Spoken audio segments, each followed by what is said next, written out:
सबसे पहली बात तो ये है, भारतीय जनता पार्टी के लोग जो है केवल आपस में लड़ाने का काम करते हैं और इन एक नैरेटिव गढ़ने का काम करते हैं, कैसे हिंदू मुसलमान के बीच में एकता टूटे और कैसे जो है लोग भाई को भाई से, जाति को जाति से, धर्म को धर्म से लड़ाने का काम बीजेपी लगातार करती आ रही है। उसी के पैटर्न पे, चूंकि बीजेपी ने पिछले पिछले काफी समय में कुछ किया नहीं है, उसी के पैटर्न पे बीजेपी ने जो है वहां पर आदरणीय रामजी लाल सुमन जो हमारे बहुत सम्मानित और वरिष्ठ नेता हैं, और उन्होंने बस केवल एक इतिहास का पन्ना पलटा था। और कौन नहीं जानता है, मैं अगर आप देखो, अगर आपने बचपन में दूरदर्शन देखा हो, बकायदा उसमें सीरियल में दिखाया गया है कि जो है राणा सांगा साहब ने जो है बाबर को लाने के लिए बड़ी मुहिम छेड़ी थी और लेकर के इब्राहिम लोदी को हराने के लिए, तो उन्होंने केवल पन्ना पलटा था। लेकिन एक सवाल आज के समय में ये, जो बीजेपी संरक्षित गुंडे हैं, जिस तरीके से इन लोगों ने पूरे प्रदेश से माहौल खराब कर रखा है, अगर आप एग्जाम्पल देख लो, जो करणी सेना के लोगों ने काम किया, पुलिस फायरिंग की, घर पे तोड़फोड़ की, गाड़ियां तोड़ी, कितनी गाली गलौज किया, क्या क्या नहीं किया वहां पे, और धमकाया भी। और कई पुलिस वाले ऐसी सूचनाएं आ रही, कई पुलिस वाले भी घायल हैं। आप सोचो अगर यही काम अगर संभल में हुआ होता, संभल में हुआ था, वहां पे पुलिस ने गोलियां चलाई, लोग मारे गए। और आज बताओ मुख्यमंत्री का जीरो टॉलरेंस, जो लॉ एंड ऑर्डर के ऊपर बात करते हैं, जीरो टॉलरेंस, क्या जीरो टॉलरेंस है? जब भी मुख्यमंत्री के सजाती लोग इस तरीके से काम करते हैं या मुख्यमंत्री सब गुंडे इस तरह काम करते हैं, तो मुख्यमंत्री की पुलिस सो जाती है और दुबक के जो पीछे भाग जाती है। ये जिस तरीके से एक दलित सांसद, माननीय सांसद, इतने वरिष्ठ नेता के खिलाफ जो कार्रवाई करी है, समाजवादी पार्टी ने ऐलान किया है कि अगर ये लोग जो है अगर माने नहीं और तो ईद के बाद बहुत बड़ा आंदोलन होगा, और ये आंदोलन उत्तर प्रदेश की सरकार की नींव हिला के रख देगा और आगामी 2027 की जो इबारत लिखने का काम करेगा। सर, जैसा कि समाज सेवा की बात की जाए, आप लगातार लोहिया में लोगों की समाज सेवा कर रहे हैं, लोगों को एडमिट करा के उनका इलाज करवा रहे हैं। कुछ लोगों का ये आरोप है कि जैसे ये कुछ अपने ही लोगों का इलाज करवा रहे हैं, उसको सोशल मीडिया के माध्यम से जागरूक कर रहे हैं, ऐसा क्या मामला है? हाँ, ये तो मैं बताऊं, ऐसा तो शायद मेरे पास कोई पकड़ नहीं आया। और मैं कभी भी, और मैं क्या, समाजवादी लोग, कोई भी समाजवादी विचारधारा का व्यक्ति होगा, वो कभी जाति धर्म देख के कोई काम नहीं करेगा। और मैं तो समाजवादी का एक अदना सिपाही हूं। मैं अगर आपको बजरंगी भाई बताऊं, आपको अगर हम आज के समय बात करें, अगर मैं वहां पे दो लड़के, हमारे दो छोटे भाई हैं, छोटे भाई समान है, एक आनंद सेन यादव लड़का है, एक सोनू यादव लड़का है, ये दोनों केवल लोहिया में इलाज कराने का काम करते हैं। मैं यहाँ पे वहां पे नहीं हूं इस समय, वो दोनों लड़के इस समय लोहिया में हैं। मैं आपको बताना चाहता हूं कि हमारी महाराजगंज नगर पंचायत के भोला कन्नौजिया भी भर्ती हैं। और आपको बताएं कि रामपुर दसराज पट्टी गांव पड़ता है, ये यात्रोलिया विधानसभा में आता है, वहां के मौर्य समाज की आकाश मौर्य एक लड़का है, उनकी बहन भर्ती है। यही बगल में ग्राम पंचायत भितेहरा में भलवना गांव पड़ता है, वहां की भितेहरा की एक लड़की भर्ती है, जो उनका नाम है वंदना प्रजापति। और आपको मैं बता दूं कि जो है आज अभी जमालपुर ग्राम पंचायत के कल भर्ती हुए हैं, और अवधू यादव चाचा बहुत सम्मानित आदमी रहे। आज हमारी ग्राम पंचायत के प्रभु तिवारी चाचा पहुंचे, पति पत्नी सहित गैस्ट्रोलॉजी विभाग में दिखवाने के लिए, उनका नंबर लग गया, बाकायदा दिखवा रहे हैं, वो लोग पहुंचे। तो मैं कभी जाति धर्म की तो बात ही नहीं करता, मैं कभी सोचता भी हूं। और मैं क्या, समाजवादी पार्टी की विचारधारा से जो भी व्यक्ति जुड़ा होगा, जो भी राजनीति करा, जो भी कुर्ता पैंट पहन लिया है, उसे जाति नहीं देखनी चाहिए। ना मैं कभी देखता हूं, ना मैं कभी सोचता भी हूं कि मतलब कोई जाति का आदमी कोई ऐसे सोचे भी। और मैं बता दूं कि अगर आप बात करें तो ऐसा कोई समाज नहीं है, ऐसी कोई ग्राम पंचायत आप आसपास का नाम बता दोगे, मैं आपको बाई नेम बता दूंगा कि फला व्यक्ति का फला गांव में इलाज हुआ है। और मैं अपनी विधानसभा की बात ही छोड़ दो आप, मैं बता दूं कि हमारे आसपास जो जितने मतलब मऊ है, हमारे बगल में हमारे अंबेडकर नगर से बहुत सारे इलाज लोग कराने के लिए आते हैं। हमारे आसपास में कभी कोई जाति, न कोई धर्म, न कोई क्षेत्र देखता हूं। सर, जैसा कि इस समय समाजवादी पार्टी की बात हो रही है, सरकार इस समय कह रही है कि 8 साल बेमिसाल हमने तमाम कार्य किए हुए हैं, तो इस तरीके से कैसे देख रहे हैं 2027 में क्या आप लोगों की तैयारियां चल रही है? देखिए, आदरणीय मुख्यमंत्री जी जो 8 साल पूरे कर चुके हैं, और ये 8 साल बदहाल के साल रहे हैं। नौजवान बेहताशा जो है परेशान है। अगर किसानों की बात करें हम, तो किसानों की इतनी समस्याएं हैं, जो लोग 2022 तक आय दोगुनी की बात करते थे, आज उनकी लागत दोगुनी तिगुनी हो गई है। और मैं आपको बता दूं कि आज अगर हम बात करें, मुख्यमंत्री जी ने कई कीर्तिमान स्थापित किए हैं। एक तो पहला कीर्तिमान स्थापित उन्होंने किया, महिला अपराध में नंबर 1 है। ऐसा कोई जिला नहीं है बजरंगी भाई जहां पर आए दिन 10-5 घटनाएं बड़ी ना हो रही हो। इतना भाईचारा, जो पहले गंगा जमुनी तहजीब थी, जो भाईचारे से लोग रहते थे, उन भाईचारे के बीच में इतनी खाई पैदा कर दी है। आज मैं बता दूं कि पढ़े लिखे लोग हिंदू मुसलमान की बात करते हैं, इतनी खाई पैदा कर दी मुख्यमंत्री जी ने। और आप बात करें अगर आज के समय में उत्तर प्रदेश से भ्रष्टाचार इतना चरम पे है, आप किसी थाने चले जाओ, आप किसी तहसील चले जाओ, आप कहीं भी चले जाओ, वो भ्रष्टाचार का पूरी तरीके से अड्डा बन चुका है। और ये मैं तो कह ही रहा हूं, विपक्ष तो लगातार कह रहा है। इनके एक वरिष्ठ मंत्री जो मोती सिंह प्रतापगढ़ से थे, कैबिनेट मंत्री रहे, 4-4 बार के कैबिनेट मंत्री रहे, पुराने नेता रहे, उन्होंने कहा कि मेरे राजनीतिक जीवन का सबसे भ्रष्ट सरकार कोई है तो भाजपा सरकार है। और ये बात तो हम लोग कह रहे हैं, लेकिन इसके अलावा अगर आपने देखा होगा पिछड़ों के साथ अन्याय और अत्याचार कितना बड़ा है। आप उसकी एक बानगी बताता हूं। जो है लखीमपुर खीरी के विधायक है योगेश वर्मा बीजेपी से विधायक है, और मुख्यमंत्री के सजातीय व्यक्ति ने पब्लिक प्लेस पे दौड़ा दौड़ा के पीटा, और वो बेचारे विधायक जी अपनी एफआईआर 8 दिन तक नहीं करा पाए। जो मुख्यमंत्री जी कहते हैं कि हमारे यहां परिंदा पर नहीं मारता है। आज सोचो अगर वही विधायक अगर मारने वाला अगर किसी पिछड़े समाज का, पीड़ित समाज का होता, और पिटने वाला अगर मुख्यमंत्री का सजातीय होता, तो बाबा का बुलडोजर चल चुका होता अब तक। बात आई पीडीए पे, सर पीडीए बनाने की नौबत कहां से आई? देखिए, पीडीए बनाने की नौबत इसलिए आई कि जिस तरीके से इतना पक्षपात इस सरकार में बढ़ा है, इतनी बेईमानी बढ़ी है। आप अगर देखो, विश्वविद्यालयों में नियुक्तियों के नाम पर एनएफएस कर दिया जाता है। विश्वविद्यालयों में इतना पक्षपात है। आपने देखा होगा हमारे वाराणसी के एक बहुत ही समझिए बहुत ही टैलेंटेड साथी, जो बेचारा धरने में बैठा हुआ है, 8 बार नेट क्वालिफाई किया उस बंदे ने, और आप बताओ उसको आप एडमिशन नहीं दे रहे हो। और इतना पक्षपात बढ़ा है पीडीए के साथ। मैं आपको बता दूं कि आज के समय में, देखिए आज के समय में जो हमारी सरकारी संस्थान है, जो हमारी इंस्टीट्यूशंस हैं, उन सबको इतना कमजोर किया जा रहा है कि दलित, पिछड़ा, अल्पसंख्यक, जो अगड़े में गरीब लोग हैं, ऐसा नहीं कि मैं क्यों हम बात कर रहे हैं, हमारा पीडीए, जो पीड़ित अगड़ा है हमारा, वो भी पीडीए में आता है। जो पीड़ित अगड़ा है वो भी परेशान है। उन सबकी जो व्यवस्था है, आप सोचिए आपके बगल में 13 डिग्री कॉलेज है, आपके आजमगढ़ जिले का एक बहुत ही सम्मानित आपका कॉलेज है, आपने देखा Sivli national PG college. Sivli national PG college में सीटें खाली आ रही हैं। एक समय था कि एडमिशन के लिए मारामारी होती थी, एक समय था एडमिशन के लिए सोर्स लगते थे। आज हालत ऐसी कर दी है मुख्यमंत्री जी ने और हमारे आदरणीय प्रधानमंत्री जी ने देश का ऐसा बंटाढार कर दिया है कि नौजवान पढ़ने को तैयार नहीं है, पढ़ाई करने को तैयार नहीं है। आज लोग डिग्रियां खरीद रहे हैं, शिक्षा का इतना बदहार स्थिति कर दी है।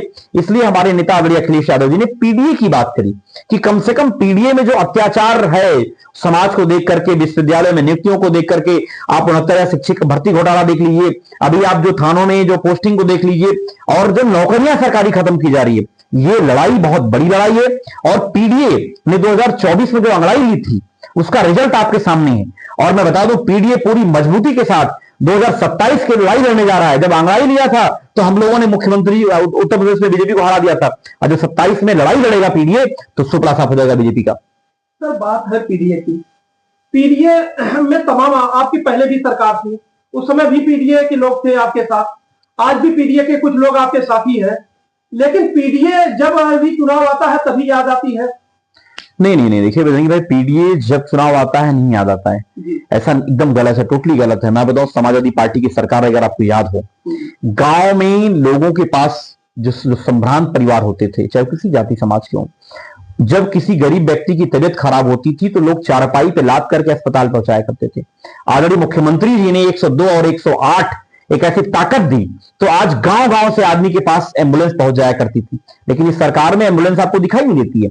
दूसरा एग्जांपल बताता हूं, जब गांव का गरीब, किसान, पिछड़ा, दलित, अल्पसंख्यक या अगड़ा पीड़ित जो गरीब आदमी बेचारा, जब उसके साथ कोई अन्याय अत्याचार होता था तो आदरणीय नेता हमारे अखिलेश यादव जी ने डायल 100 वो व्यवस्था लेके आए। कम से कम हमारे भाइयों बहनों को, हमारे लोगों को, कम से कम जो पहले थाने नहीं पहुंच पाते थे, डर की वजह से थाने पहुंच ही नहीं पाते थे क्योंकि दरोगा भी धमकाता था, उस व्यवस्था को उन्होंने एक ऐसी व्यवस्था लेके आए जो डायल 100 के नाम से जानी जाती है, और एक अमूलचूल परिवर्तन किया उत्तर प्रदेश में लॉ एंड ऑर्डर को लेकर के। लेकिन आज वो डायल 100 भ्रष्टाचार का पूरी तरीके से अड्डा बन चुका है। तीसरा एग्जांपल बताता हूं, जब हमारी बहन बेटियों के साथ कोई घटना घटती थी बजरंगी भाई, तो बहन बेटी के साथ पता है एक घटना, मैं उस घटना का बहुत गवाह भी रहा हूं। एक कॉलेज के प्रोग्राम में, माननीय राष्ट्रीय अध्यक्ष जी का प्रोग्राम था, जब मुख्यमंत्री थे, वहां पे एक बिटिया ने रोकर कहा कि मेरे साथ एक किसी ने बदतमीजी की और मेरी मम्मी ने कहा कि नहीं बेटिया तुम थाने मत जाना, थाने चली जाओगी तो और लोग मान सम्मान पाए, शादी विवाह की दिक्कत आई। उस बिटिया ने रो रो के बात कहा और उसके बाद फिर जो है उसके बाद दोबारा घटना घटी। फिर उसके बाद जो है दोबारा जो घटना घटी है तो उसके बाद क्या हुआ कि उन्होंने कहा कि जो मैं थाने गई, इंस्पेक्टर ने बोला क्या हुआ, कैसे हुआ, कब हुआ, इतने सारे जलील करना पड़ा। तब राष्ट्रीय अध्यक्ष जी, मतलब बता दूं कि वहां पे उस प्रोग्राम में माननीय राष्ट्रीय अध्यक्ष ने पढ़ लिया कि हम अपनी बहन बेटियों को ऐसा अधिकार देंगे कि हमारी बहन बेटी को थाने ना जाना पड़े। Women power line. आप मजा ले, कोई लड़का अगर किसी लड़की को छेड़ दे, अगर वो बिटिया अगर जागरूक है तो बता दूं कि उसकी आइडेंटिटी डिस्क्लोज नहीं होती है और वो व्यक्ति पकड़ा जाता है और उसके खिलाफ कार्रवाई होती है। अभी एक घटना हुई है मेरे जान पहचान में, वो मौर्य समाज के लोग थे और आजम रहते थे वहां पे, रहने वाले बलिया के, रहते लखनऊ में। जज की बिटिया थी, जज साहब का देहांत हो गया था, उनकी बिटिया से कोई बिहार का लड़का बदतमीजी कर रहा था। लेकिन मैं बता दूं कि वो जब वो डर रहे थे, डरे सहमे थे कि थाने गए, लोगों ने, दरोगा ने कहा ऐसे वैसे मार, 50 तरीके की बातें आई, नहीं मदद मिली। उन्होंने मुझसे बताया कि बेटा ऐसी सी बात है। मैंने कहा मैं आता हूं घर पे। मैं वुमेन पावर लाइन 1090 पे फोन कराया और उस लड़की को न्याय दिलाने का काम किया। आज एक पढ़ा लिखा मुख्यमंत्री ऐसा कर सकता है। आप जो विजनरी व्यक्ति है वही कर सकता है, जो दूरदर्शी है। अगर हम बात करें भाजपाइयों से पूछता हूं, बता दो कोई काम तुमने किया हो, एक कोई काम बता दो। जो राजधानी लखनऊ है, जो हमारी एक तरीके से राजधानी है, एक कोई काम बता दो, कहीं 50 बेड का भी आपने अस्पताल बनाया हो, कहीं कोई एक काम बता दो जिसका आपने शिलान्यास किया, जिसका आपने उद्घाटन किया हो, तो भाजपा ही बगले झांकने लगते हैं। तो बात आई भ्रष्टाचार की। भ्रष्टाचार ये भाजपा ही सरकार में हो रहा है या इसके पहले भी हो रहा था, या भ्रष्टाचार को आप लोग किस नजरिए से देखते हैं, कैसे ये खत्म होगा? देखिए, भ्रष्टाचार को खत्म करने के लिए माननीय राष्ट्रीय अध्यक्ष जी ने, आपने देखा होगा डायरेक्ट बेनिफिट ट्रांसफर, जो डीबीटी के माध्यम से किसानों के पास डायरेक्ट पैसे पहुंचना, और भ्रष्टाचार को खत्म करने के लिए ही माननीय मुख्यमंत्री जी ने, हमारे आदरणीय अखिलेश यादव जी ने, राष्ट्रीय अध्यक्ष जी ने, उन्होंने जो मैंने बताया आपको कि भ्रष्टाचार खत्म करने के लिए डायल हैंडल लेके आए कि आप आम व्यक्ति को थाने न पहुंचना पड़े पहले, तो कम से कम भ्रष्टाचार कम होगा। भ्रष्टाचार को दूर करने के लिए जो नींव रखी थी माननीय राष्ट्रीय अध्यक्ष जी ने, आज उस नींव पे एक भी ईंट नहीं रख पाई है भारतीय जनता पार्टी, मुख्यमंत्री जी नहीं रख पाए। आज अगर आप, मैं बता दूं, मेरी बात तो छोड़ दो, हमारे एक मित्र थे ठाकुर साहब, बड़े करीबी मित्र हमारे हैं, और उनके साथ एक बार रात में घटना घट गई। उनकी पत्नी और वो खुद उनके घुस करके लड़कों ने मारा, और घुस करके रात में मारा। मुझे 12 बजे फोन किए थे, मैंने कहा भाई एक बार पुलिस में फोन कर लो। क्या भैया पुलिस वाले फोन किए, कोई सुनवाई नहीं है। मैं रात में 12 बजे गया और वो उस दिन वो ठाकुर साहब का चश्मा उतर गया। क्या चंचल भाई, इस सरकार में इतना अनाचार अत्याचार है, मैं कल्पना नहीं कर सकता हूं। थाने गए बेचारे, पत्नी साथ थाने में गए, उनकी पत्नी के सामने उनके पति को पीटा गया, उनकी पत्नी गवाही कर रही है, और दरोगा क्या किया कि उनके खिलाफ कह दिया, SC लगा दिया। मैं जाकर के फिर उन्होंने कहा भैया हमको बचा लीजिए। मैं जाकर के सोचिए, ऐसी सरकार है। भ्रष्टाचार तो मैं बता रहा हूं कि मतलब इतना चरम पे है कि मुख्यमंत्री जी को सारी जानकारी है, और आप तहसील चले जाओ, जो काम आपका 100-200 का था वो सीधे 1000-500 5000 का हो रहा है। आप कहीं भी चले जाओ, अस्पताल से लेकर के कहीं चले जाओ, बिना पैसे का आपका इस सरकार में कोई काम नहीं होने वाला है, और ये पूरी तरीके से भ्रष्ट सरकार हो चुकी है। और आज पूरे प्रदेश में अगर हम बात करें, भय, भूख, भ्रष्टाचार का माहौल है। सर, आप गोपालपुर के रहने वाले हैं जी। आजमगढ़ का गोपालपुर क्षेत्र जो है देवराचल, वो काफी पिछड़ा क्षेत्र है। यहाँ के लोगों के लिए क्या उम्मीदें हैं, कैसे आप विकास के मामले में सोचते हैं इसको? देखिए, फिर उन्होंने कहा भैया हमको बचा लीजिए। मैं जाकर के सोचिए, ऐसी सरकार है। भ्रष्टाचार तो मैं बता रहा हूं कि मतलब इतना चरम पे है कि मुख्यमंत्री जी को सारी जानकारी है, और आप तहसील चले जाओ, जो काम आपका 100-200 का था वो सीधे 1000-500 5000 का हो रहा है। आप कहीं भी चले जाओ, अस्पताल से लेकर के कहीं चले जाओ, बिना पैसे का आपका इस सरकार में कोई काम नहीं होने वाला है, और ये पूरी तरीके से भ्रष्ट सरकार हो चुकी है। और आज पूरे प्रदेश में अगर हम बात करें, भय, भूख, भ्रष्टाचार का माहौल है। सर, आप गोपालपुर के रहने वाले हैं जी। आजमगढ़ का गोपालपुर क्षेत्र जो है देवराचल, वो काफी पिछड़ा क्षेत्र है। यहाँ के लोगों के लिए क्या उम्मीदें हैं, कैसे आप विकास के मामले में सोचते हैं इसको? देखिए, आजमगढ़ जो पूर्वांचल के एक प्रमुख जिला है, आजमगढ़ में जो भी एक भी ईंट अगर किसी ने रखी है तो समाजवादियों ने रखी है। एक एक काम समाजवादी लोगों ने किया है। आप अगर बात करें, चाहे मंदुरी का एयरपोर्ट हो, चाहे आप आगे बढ़ें, चाहे आपका चक्रपालपुर PGI हो, अतरौलिया में 200 बेड का अस्पताल हो, चाहे तरवा में 100 बेड का अस्पताल हो, जितने भी काम अस्पताल से लेकर के, महिला अस्पताल से लेकर के, कमिश्नरी से लेकर के, चाहे आपको यही अग्निशमन से लेकर के, देवारा में कभी आग लग जाया करती थी रजनी भाई, तो गाड़ी पहुंच नहीं पाती थी, सैकड़ों बीघे खेत जल के राख हो जाते थे, सैकड़ों लोग जो है, सैकड़ों जानवर मर जाया करते थे। लेकिन आज अगर हम बात करें विद्युत उपकेंद्र की बात करें, चाहे आपका जो अग्निशमन की बात करें, जितने भी काम, चाहे जिला मुख्यालय को 4 लेन से जोड़ने का काम करें, जितने भी काम अगर समाजवादी लोग किए हैं, कलेक्ट्री का भवन हो, जितने भी काम किए समाजवादी लोग किए, बीजेपी के लोग बता दें कोई एक काम कर पाए हो। और आज रोडों का जाल अगर जो बन पाया है समाजवादियों की देन है। हाँ, एक बात जरूर है कि शिक्षा के क्षेत्र में कोई बड़े काम नहीं हो पाए, लेकिन आगामी जब सरकार बनेगी, मैं आपको बता दूं, जो हमारा जो देवारांचल जो शिक्षा के क्षेत्र से पिछड़ा हुआ है, जो चिकित्सा को लेकर के जो CSC बनी, सब आदरणीय नेताजी की सरकार में सब बनाए, लेकिन उसको भी और बेहतर करने का काम होगा। क्योंकि 8 सालों में जो उत्तर प्रदेश में और आजमगढ़ में, खासकर आजमगढ़ में जो, और खासकर हमारे गोपालपुर विधानसभा में जो समाजवादी गढ़ माना जाता है, हमारे यहाँ का यादव इतना स्वाभिमानी है, वो कभी झुकता नहीं है बीजेपी के सामने, चाहे कुछ भी आ जाए। पूरे आजमगढ़ के लोग चाहे कितनी भी विषम परिस्थितियां क्यों ना आ जाए, लेकिन समाजवादी पार्टी को जिताने का काम करते हैं। और आने वाले समय में आप देखेंगे पूरे प्रदेश में आजमगढ़ हमेशा से समाजवादी पार्टी और पूरे उत्तर प्रदेश को, पूरे देश को संदेश देने का काम करता है। बात आई है किसानों की। सर, इस समय गन्ना किसानों की, जो देवरांचल के किसान है, उनको काफी समस्याएं आ रही है, उनको पर्ची नहीं मिल रही है, उनका समय से तौल नहीं हो पा रहा है। आप समाजवादी पार्टी के राष्ट्रीय प्रवक्ता हैं, तो सर आपके नजरिए से इसको कैसे आप दूर करेंगे, या क्या आप इसको दूर करने के लिए क्या क्या प्रयास किए हैं? देखिए, समाजवादी पार्टी लगातार इस बात को उठा रही है। माननीय हमारे नेता धर्मेंद्र यादव जी, जो उन्होंने लोकसभा में उठाया, और हमारे माननीय विधायक जी ने कई बार विधानसभा में उठाया, और आपने देखा होगा हम लोग टीवी के माध्यम से लगातार उठा रहे हैं। इवन कि हम लोग लगातार अधिकारियों से बात कर रहे हैं, हम लोग कई बार अधिकारियों से बात किए, लेकिन ये भारतीय जनता पार्टी की सरकार, ये लोग पिछड़ों, दलितों और अल्पसंख्यकों को परेशान करना चाहते हैं, गरीबों को परेशान करना चाहते हैं। जब जब ये सरकार आई है, तब तब गरीब जो है और गरीब होता चला गया है, अमीर और अमीर होता चला जा रहा है। आपको मैं बता दूं, गन्ना एक ऐसा हमारा जो इस क्षेत्र का सबसे प्रमुख फसल मानी जाती है। बहुत सारे ऐसे परिवार है बजरंगी भाई, मैं जानता हूं सबको, मैं पहचानता हूं सबको, और बहुत सारे ऐसे परिवार है जो गन्ना की वजह से उनके बेटियों की शादी होती है, गन्ना की वजह से उनके बच्चे पढ़ाई करते हैं, गन्ना की वजह से उनकी रोजी रोटी चलती है। लेकिन ये सरकार जानती है कि समाजवादी गढ़ है ये, इसलिए यहां के लोगों को परेशान करना है, गन्ना का उचित मूल्य नहीं देना है, गन्ना की समय से जो है क्या नाम उसकी पेराई नहीं होनी है, गन्ना की समय से उसकी तौल नहीं होनी, उसकी मेजरमेंट नहीं होना है, और तो और जो खादें, जो डीजल पेट्रोल इतना महंगा कर दिया है। एक जो प्रमुख बात है, जो क्वालिटी कंट्रोल के नाम पे किसानों को ठगा जा रहा है, ये बहुत बड़ी बेईमानी है, और ये बेईमानी किसान हमारा जो सह रहा है। और मैं बता दूं कि आने वाले समय वो इंतजार कर रहा है, जब भी उसे मौका मिलेगा, इसी उत्तर प्रदेश और आजमगढ़ और गोपालपुर विधानसभा के लोग एक बहुत बड़ा संदेश देने का काम करेंगे। सर, आज के युवाओं के लिए क्या संदेश देना चाहेंगे?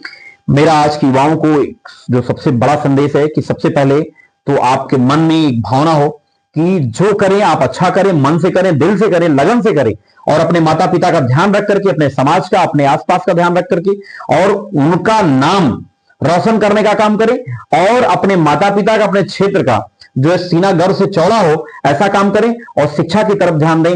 और जो विषम जो परिस्थितियां हैं, जो कुरीतियां हमारे यहाँ आसपास हैं, जो हमारे पाखंड आडंबर हैं, उन सबका भी जो है, जो जहां गलत हो रहा है उसका विरोध करें, जो सही हो रहा है उसका साथ दें, और लोगों को जागरूक करने का काम करें। और जो है मैं कह सकता हूं कि लक्ष्य न उज्जवल होने पाए, कदम मिला के चल, सफलता एक दिन कदम चुमेगी, आज नहीं तो कल। बहुत बहुत धन्यवाद।